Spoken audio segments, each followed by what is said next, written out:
you guys remember MySpace? Me neither. I really wasn't like alive. Kind of. I was like 1 when MySpace fell off, because it was the most popular between 2005 and 2008. But MySpace was home to a lot of scene and emo culture. It made it seem like emo and scene people were, well, everywhere. But as one deleted user from the Ask Serbia subreddit asked, what happened to the emo kids from the 2000s?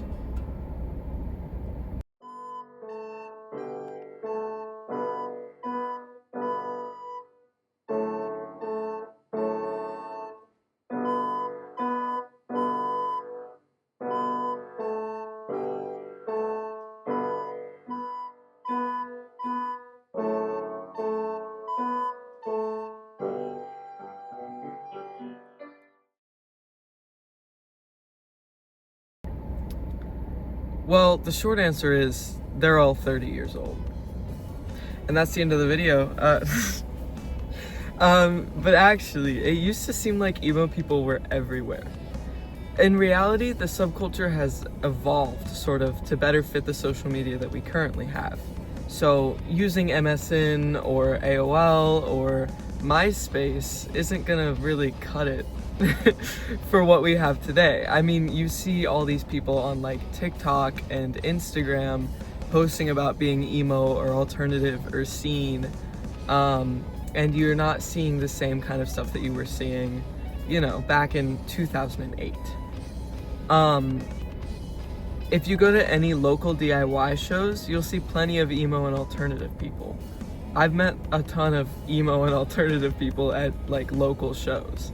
So, I mean, if you're really looking to get into that kind of subculture, I'd just go out and look. But the post by the deleted user kind of gets into the whole nostalgia of the era. So I'm gonna read that. Remember those OG emo guys and girls? Black bangs covering half their face, My Chemical Romance on their MP3 players, Tokyo Hotel t-shirts, black eyeliner regardless of gender, MSN status, life sucks, don't text, and of course, mirror selfies with a digital camera above a toilet. Those were the days when sadness had style. So I think honestly a lot of what people think about that kind of era is based in nostalgia. You kind of, you're romanticizing the era, because I mean, I'm sure it looking back, it was fun, and it was like, you know, there was a whole culture to it. But I mean, did they all just evolve? Jesus. Did they all just evolve into baristas with tattoos and anxiety? Or did some new subculture eat them? Because today's emos, if we can even call them that, seem more like a TikTok experiment. A mix of cottagecore, e-boy/girl, and something that looks like it fell out of a glitch filter. So a lot of the people who are saying stuff like this are like the 30-year-olds who were the most active during MySpace and like MSN's peak, because of the way that subcultures were spread. So whenever it comes to subcultures in earlier parts of the internet, and in earlier parts of, you know, humans, there's a pretty good video on this. I can't remember who it's by, but I'll put it right here, about how this trend stuff works. So a lot of people will say, well, these people on the internet aren't just one certain subculture, they're a bunch of different subcultures. And that's mostly because we have so much access to subcultures and what other people do. And as humans, we're gonna like some stuff that isn't always fitting into the same category. We're not gonna just like, well, this is my subculture and I'm only gonna participate in this one. Like, as humans, it's in our nature to see something cool and want to do something cool. And so by, you know, maybe someone likes emo culture, scene culture, they want to dress scene sometimes. Maybe they like cottagecore and they want to dress cottagecore sometimes. Humans aren't going to be a consistent being over and over and over and over. Tastes are allowed to change, and as we're introduced to more things, we're going to end up liking more things because of the way that our social media recycles, you know, content and subcultures and trends. We're gonna see different trends a lot quicker than we might have back in like 2007. But some questions that they had to ask were, where are those first emo kids today? What, in your opinion, was the end of the emo era? Are today's alternative subcultures just a continuation or a parody of emo aesthetics? Why do OG emos seem way more authentic compared to these new generations? So we're gonna read some of the comments from this, but first I kind of just want to like get into some of those questions. A lot of the comments will say that those first emo kids are mostly in IT. They've grown up because there's only so many years of your life that you can be like a edgy teen. And once you kind of hit 25, it's like, all right, come on. And I think that thinking that there's some kind of parody is a little weird because it's just not. I mean, in a sense, yes, but as humans, we parody things. Like, we're gonna imitate what we like. And making them seem more authentic because they're older or they're just a different type of content altogether. Like, you're not seeing those cool MySpace pages anymore, but I mean, people make pretty cool straw pages sometimes. It's a different world that we live in, and they're not more authentic, they're just a different kind of authentic. So we'll take a look at some of those comments and read them out. So this person, here, I'll screenshot this so I can put it in the video.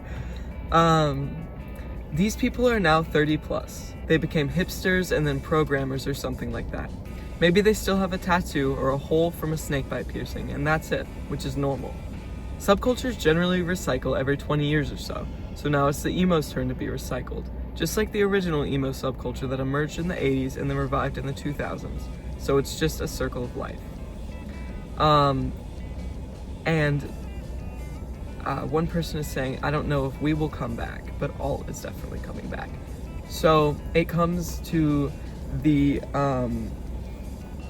discussion of, you know, can you be emo and alternative? Well, I feel like it's sort of like a rectangle square situation, where, you know, emo falls under alternative because it's not the, you know, it's not the non-alternative way of living.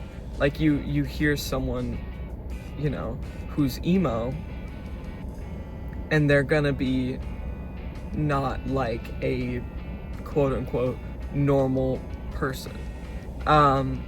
However, not alternative people fall under the emo category. And then OP asks, the question is whether this new emo wave will have the same cultural impact or if it's just nostalgia core for the internet generation. Here's the thing with that. So, because of the emo rise within the 2000s, I don't think that the argument of it being nostalgia core is really understandable in this sense, because in the 2000s it was nostalgia core for the 80s emo, and in the 80s, I don't know if there might have not been nostalgia then, but a lot of people think that there was little to no impact within the emo community, and I don't think that's true. I think that there was a pretty decent impact within the subculture. A lot of people are saying that it died in the mid 2010s, but here, this person says, I think subculture died sometime in the mid 2010s, and even then it was already on its last legs. Not emo, but subculture in general as a social phenomenon. Just like the musical genre pretty much died too and became a fusion of everything and anything. So, subculture isn't dead. We've seen that pretty clearly, that there's a lot of subcultures on the internet and a lot of participating members. However, a lot more music genres are being considered emo that maybe some people don't think fall under that category. But, I mean, hold on. I think someone, I can't tell if this is, I think that this is the copy pasta, but I can't tell if they're being genuine or not.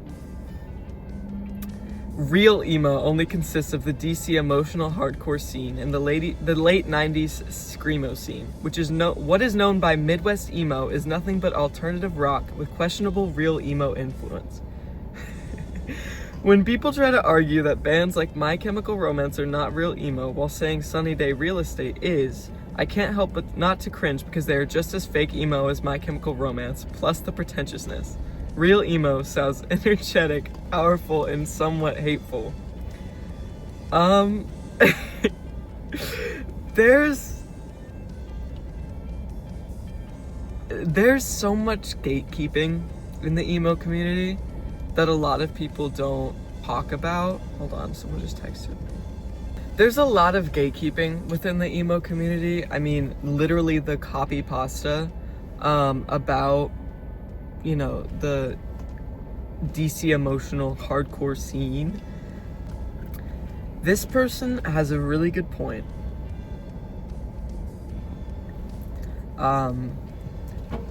Adults don't dress like teenagers anymore. Just growing up, emo culture was somehow linked to adolescence, and unlike rock and metal that came before it, emo had a limited lifespan. Today, subcultures practically don't exist anymore, at least not in the way that they used to. So they do exist, just in a different way than maybe the people who were more active in the emo scene were used to. And then previously, each subculture had its own music that focused on individuality and fighting against conformity and consumerism. Today's subcultures, if they can even be called that, completely embrace conformity and consumerism. They don't have their own identity. As much as I didn't like emo culture and mocked it because it was a copy of goth culture, it still had a clear identity and was perhaps the last real subculture. We had our disagreements, but I still mourn your death, emo. Rest in peace.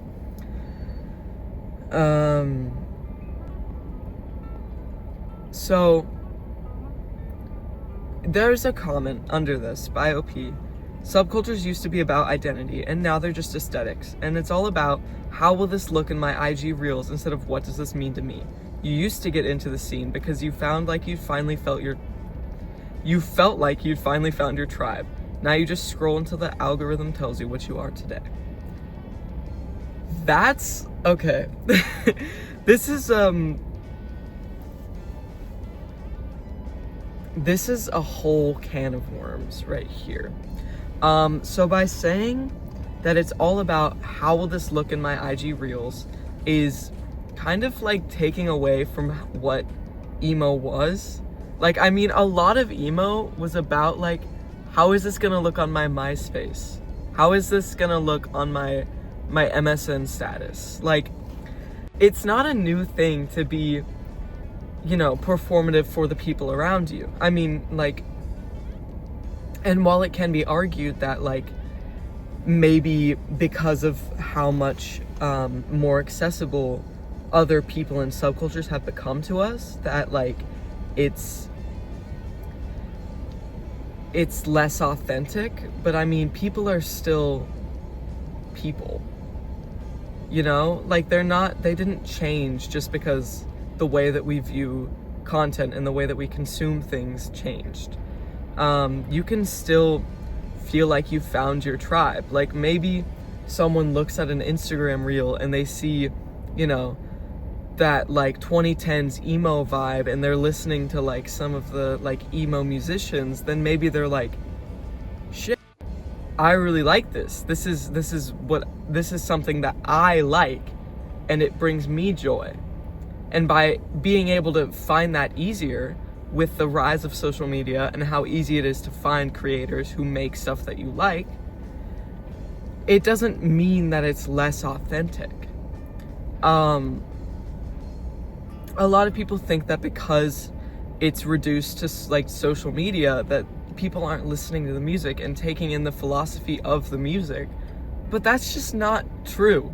I mean, I'm sure it's true for some people, but by looping in everyone within the emo subculture into that kind of like brainless, like alternative TikTok user, that's just so stupid.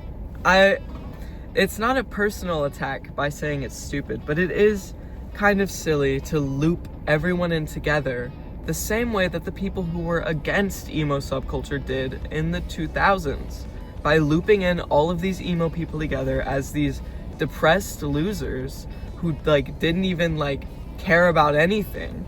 That's harmful. And I mean, you're still making that something that's getting more like, you're furthering that along within the, you know, Instagram and whatever. I remember them from the late 2000s. Us metalheads and punks used to heckle them and kind of bully them. Kid stuff, but I know it wasn't cool. They were the kind of people who follow trends. Now they're mostly some casual post hipsters. I don't even know what to call them. Their time ended around the same time as MySpace in the era of dumb phones, somewhere around the turn of the 2000s into the 2010s. By saying that, you're kind of insinuating that like metalheads and like punks weren't also a trend at the same time. Like, while emo was having its own uprising, so was punk, so was metal. Like, those were also trends. And I mean, some of the emo people did follow trends. People follow trends. It's a thing that we do. And just, yeah, a lot of them are hipsters because they're millennials, and a lot of millennials are hipsters, and that just happens sometimes.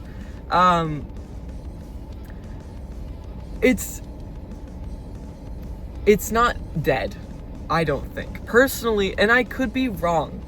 Keeping in mind that I could be wrong about this entire video, like, I could be wrong, and God forbid I'm wrong. Another comment here says, I wasn't emo, but I was pretty much a punk. Most active from 2006 to 2012. We all wore suspenders, short hair, and fake Doc Martens because we didn't have the money for real ones. That part of my life is maybe the best period. Drinking, messing around, going to local punk gigs, the punk spirit and rebellion. Most of that group still listens to punk today.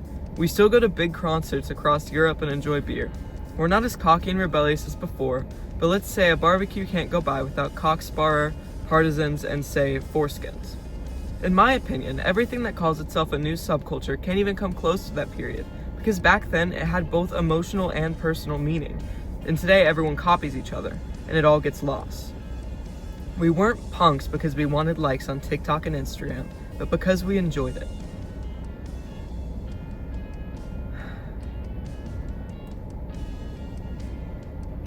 Finally, someone commented something so good right here. If you were a punk in 2006, you were copying a subculture that was 30 plus years old at that point. All kids are in some kind of phase or trip. It's normal. You gotta accept that, both in yourself and from the past and in today's kids. Sorry, some guy just parked next to me. What's he doing? Every subculture is authentic for realistically 3 to 4 years max, until it becomes mainstream and therefore pure consumerism. I like wearing Converse, Vans, and Docs, but also realize it doesn't make me some alt kid. I'm the same as a dude wearing Air Max, just a different brand. It's cool that you listen to punk and had a great punk phase in your life, but gatekeeping punk and dividing people into real or fake punks isn't punk. I mean, making people, trying to define people as fake or real for something that they enjoy is crazy. I mean, because who are you to judge that? And then what is the metric for judging that? I mean, how do you even go in and measure how fake or real someone is within their own liking of a subculture or a counterculture? How can you measure that? And if you say that you can't, then you're just admitting that you can't, and you're just saying that, and that there's no reason for it. I mean, and this is a crazy thing to be in the Ask Serbia subreddit, but I mean, they've got some good points. What is the metric of which someone can be defined as real or fake within a sub or counterculture? It's not about wanting likes on TikTok or Instagram. While admittedly some people do kind of grift for that, not all of the people do. Some people just genuinely like the culture, and there's nothing wrong with that. I mean, you shouldn't have to be so scared of liking something that you think that someone's gonna say that you're faking it for views or likes. I mean, were you not on MySpace trying to get likes? Were you not doing the same exact thing in a different context? I mean, so this person has a pretty good point for the current state of the world. I went to high school. I know, surprising. I graduated. Thank the Lord. But for example, I left high school 2 years ago, and at the beginning of high school, I developed my own alternative style, not even close to the emo style, and people would shout at me in the hallways that I was a cultist. So I think teenagers now are probably less tolerant and more likely to bully anyone with self-expression that doesn't fit the majority's mold. And that's why there's less of any kind of alt subculture, and don't even get me started on emo. So while people back in the 2000s were, you know, obviously people got bullied for being emo, because if you're any sort of different outside of the norm, like, you're gonna get bullied, and that's just kind of how it is. But especially nowadays, dressing alternatively will get you, like, heckled, or maybe someone will, like, video you and put you on the internet. Like, it's just, it's frustrating, because why? What is there to, I mean, videoing and posting someone without their consent because they live a different way than you is fucking crazy. I mean, so one commenter mentions, and I'm not gonna read the comment, but I'll kind of get into what the kind of whole premise of it is, and I'll put it here. Not all adults and, like, even teenagers are dressing to fit their subculture or counterculture. Because, I mean, I consider myself pretty emo. I love emo music, I love emo culture, but I don't dress super emo, and I don't look super emo, and I'm aware of that, and that's okay. Just because they're not visible doesn't mean that they're not there. And so, you know, it doesn't make them any less emo because they don't have, like, side swoop bangs, or they're not wearing eyeliner. Like, it doesn't make them any less emo culturally than, you know, someone who does have those aspects.